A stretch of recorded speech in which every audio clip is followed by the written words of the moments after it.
సంబంధించి ఒంగోలు మార్కాపురం సత్వరం పూర్తి చేయాలని చెప్పి వెంటనే 1,00,000 కుటుంబాలు మరి ఈ యొక్క ఒంగోలు ఫార్వర్డ్ ఫ్యాక్టరీలో మరి 1000 కోట్ల రూపాయలు విలువైనటువంటి భూములు ఉన్నాయి, దానికి సంబంధించి ఆస్తులు ఉన్నాయి.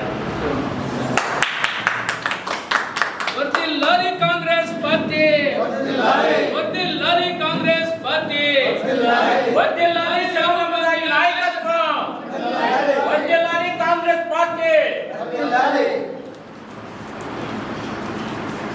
మేము అధికారంలో రాగానే మరి ఈ యొక్క సూపర్ 6 పథకాలను అమలు పరుస్తామని చెప్పి గొప్ప గొప్ప మాటలు మాట్లాడారు. ఒక్క పథకమైన అమలు పరిచారు సూపర్ 6 పథకాన్ని ఒకసారి మీరు ఆలోచించమని కోరుతారు. ఏ ఒక్కటి కూడా, ఎందుకంటే రైతులకు 20,000 ఇస్తా ఉన్నారు, దాని గురించి పట్టించుకోవాలా. మహిళలకి ఉచిత బస్సు సౌకర్యం ఉన్నారు, దాని గురించి పట్టించుకోవాలా. అలాగే విద్యార్థులకి ఎవరైతే చదువుకున్నారో ప్రతి ఒక్కరికి మరి 15,000 రూపాయలు అకౌంట్లు వేస్తూ ఉన్నారు. ఎక్కడ విద్యా సంవత్సరం సగం పూర్తి అయిపోయింది. కాలేజీలో పిల్లలకేమో మరి ఫీజులు కట్టించమని చెప్పి వాళ్ళు కాలేజీ యజమాని గొడవ చేస్తూ ఉన్నారు. గత సంవత్సరం చదువుకున్న విద్యార్థులు ఫీజులు కట్టపోయాక మరి టీసీలు ఇవ్వని చెప్పి వాళ్ళు కాలేజీ యజమాని భయపిస్తూ ఉన్నారు. ఈరోజు అగమ్యగోచరంగా ఉంది విద్యార్థుల పరిస్థితి. అలాగే మనం చెప్పుకుంటా పోతే ఉచితంగా ప్రతి ఇంటికి 3 గ్యాస్ సిలిండర్లు ఇస్తూ ఉన్నారు. 3 కాదు, ఒక్కటన్నా ఇచ్చారని అడుగుతా ఉన్నారు. అలాగే మరి 18 సంవత్సరాల నుంచి 50 సంవత్సరాలు ఉన్న ప్రతి మహిళకి మరి సంవత్సరం నెలకి 1,500 రూపాయలు ఇస్తూ ఉన్నారు. అలాగే నిరుద్యోగులు 20 లక్షల మంది నిరుద్యోగుల్ని మేము ఉద్యోగాలు ఇస్తామని చెప్పి గొప్ప గొప్ప మాట్లాడారు. నిరుద్యోగులకి అది ఇవ్వలేని పక్షంలో 3,000 రూపాయలు నిరుద్యోగ వృత్తి ఇస్తా ఉన్నారు. ఏది 120 రోజులు అయిపోయింది, 4 నెలలు అయిపోయింది. ఒక్క నిరుద్యోగం అయినా మీరు ఇచ్చారా? మీరు ఎంతవరకు ప్రతిపక్షాల మీనో లేకపోతే ఇంకొకరి మీనో మీరు కక్షాధిపత్య చర్యల ధోరణితో మాట్లాడుతూ ఉన్నారు. ఇంకా మీరు కులాలు మతాలు తీసుకొస్తూ ఉన్నారు. మీ బడే భాయ్ మోడీని అడ్డం పెట్టుకొని ఈరోజు లడ్డుతో రాజకీయాలు చేస్తున్నారు. మేము ఒకటే కోరుతూ ఉన్నాం ఈ రాష్ట్ర ముఖ్యమంత్రి గారిని, మీరు ఇచ్చినటువంటి ఈ సూపర్ 6 పథకాన్ని అమలు చేయండి. ప్రజల విశ్వాసాన్ని మీరు చూరగొనండి.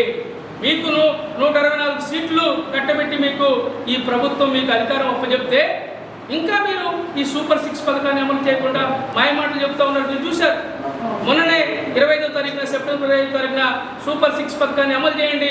100 రోజుల పాలన మీద కాంగ్రెస్ పార్టీ షర్మిల గారి నాయకత్వంలో రాష్ట్ర వ్యాప్తంగా పెద్ద ఎత్తున ఉద్యమాలు నిర్వహించాం. తాళీ బజావు పేరుతోటి ఒక కార్యక్రమాన్ని చేపట్టాం.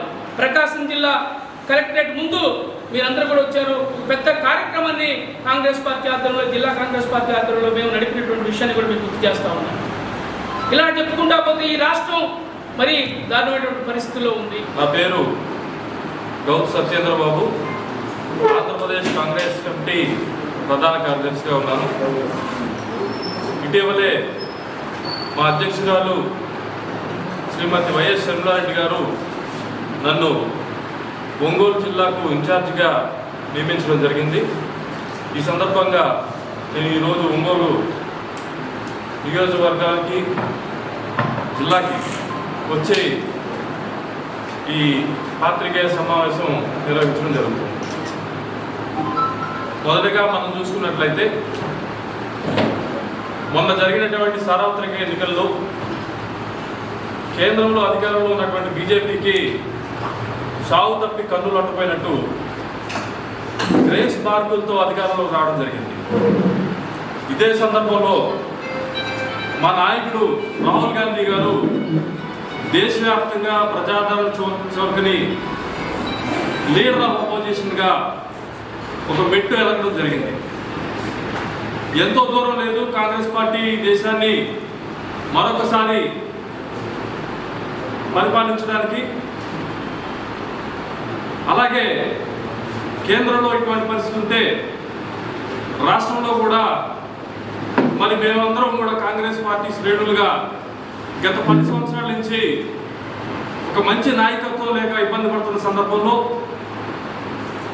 మా అందరికీ ఒక వరంలాగా మళ్ళీ మా దివంగత నాయకుడు రాజశేఖర రెడ్డి గారి బిడ్డ వైఎస్ షర్మిలారెడ్డి గారి రూపంలో ఒక మంచి నాయకత్వం రాష్ట్రంలో కాంగ్రెస్ పార్టీకి దొరికింది. కేంద్రంలో రాహుల్ గాంధీ గారు భారత్ జోడో యాత్ర ద్వారా లీడర్ ఆఫ్ అపోజిషన్ అయ్యి అక్కడ మాకు అనుకూలమైన పరిస్థితులు ఏర్పడ్డాయి. ఇక్కడ ఆంధ్రప్రదేశ్లో వైఎస్ షర్మిలారెడ్డి గారి రూపంలో ఒక గొప్ప నాయకత్వం మా కాంగ్రెస్ పార్టీకి దక్కింది. ఈ అవకాశాన్ని మరి కాంగ్రెస్ పార్టీ నాయకులు కానీ శ్రేణులు కానీ ఉపయోగించుకోవడానికి పూర్తిగా సన్నద్ధంగా ఉన్నాము. మా అందరికీ ఇవన్నీ కూడా ఉత్సాహాన్ని కలిగిస్తున్నాయి. మేమందరం కష్టించి పనిచేసి మరి కాంగ్రెస్ పార్టీని పూర్వవైభవం తీసుకురావడానికి అవకాశాలు మెరుగుగా ఉన్నాయని ఈరోజు తెలియజేస్తాం. రాష్ట్ర కాంగ్రెస్ పార్టీ ప్రకాశం జిల్లా ఇన్ఛార్జ్గా మొట్టమొదటిసారిగా ఒంగోలు పట్టణానికి మా డీసీసీ కార్యాలయానికి వచ్చేసినటువంటి గౌతు సత్యేంద్రబాబు గారికి నేను స్వాగతం పలుకుతా ఉన్నాను.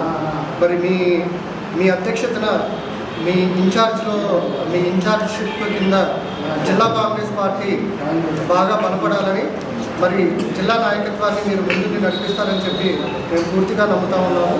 అట్లాగే రాష్ట్రంలో కాంగ్రెస్ పార్టీని పూర్వ వైభవం తీసుకొని రావడానికి మా రాష్ట్ర అధ్యక్షురాలు పిసిసి అధ్యక్షురాలు శ్రీమతి వైఎస్ షర్మిలారెడ్డి గారు అంచెలంచెలుగా గ్రాస్ రూట్ లెవెల్ నుంచి కూడా పార్టీని బలపరిచేందుకు నూతన కార్యవర్గ కమిటీని వేయడం జరిగింది.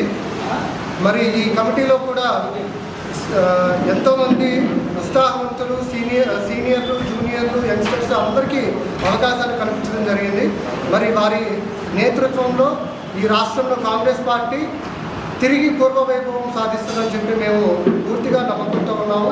మా డీసీసీ అధ్యక్షులు షేక్ సైదా గారి నాయకత్వంలో కూడా ప్రకాశం జిల్లా కాంగ్రెస్ పార్టీ పూర్తిగా బలపడుతుందని చెప్పి మేము తెలియజేస్తూ ఉన్నాము. అట్లాగే రాష్ట్రంలో అత్యంత వెనుకబడిన జిల్లా ప్రకాశం జిల్లా. ఈ జిల్లాలో చాలా ప్రధానమైనటువంటి సమస్యలు ఉన్నాయి. వెలుగొండ ప్రాజెక్టు కానీ, దొనకొండ ఇండస్ట్రియల్ కారిడార్ కానీ, అలాగే ఒంగోలు పాల డైరీ కానీ, గుండ్లకమ్మ డ్యామ్ కానీ, ఇట్లా అనేకమైనటువంటి ప్రధాన సమస్యలు ఈ జిల్లాలో ఉన్నాయి. గతంలో తెలుగుదేశం పార్టీ ప్రభుత్వంలో ఉన్నప్పుడు కానీ, వైఎస్ఆర్ కాంగ్రెస్ పార్టీ ప్రభుత్వంలో ఉన్నప్పుడు కానీ ఈ సమస్యల మీద ఎటువంటి చర్యలు చేసిన దాఖలాలు లేవు. ఎలక్షన్లప్పుడు హామీలు ఇవ్వడం, ఈ సమస్యలన్నింటినీ వారి రాజకీయ అవసరాలకు వాడుకోవడం తప్ప వాటి మీద కొంచెం కూడా వర్క్ చేయడానికి చేసినట్టు దాఖలాలు కానీ, లేకపోతే ఆ సమస్యలు తీర్చే విధంగా ఎటువంటి అడుగులు వేయకపోవడం చాలా బాధాకరం. మరి మా ఇన్ఛార్జ్ సత్యేంద్రబాబు గారి అధ్యక్షతన, అట్లాగే డీసీసీ గారి అధ్యక్షతన ఈ జిల్లాలో ఉన్నటువంటి సమస్యలన్నీ కూడా మా పిసిసి అధ్యక్షురాలు శ్రీమతి షర్మిలారెడ్డి గారి దృష్టికి తీసుకొని వెళ్తాము.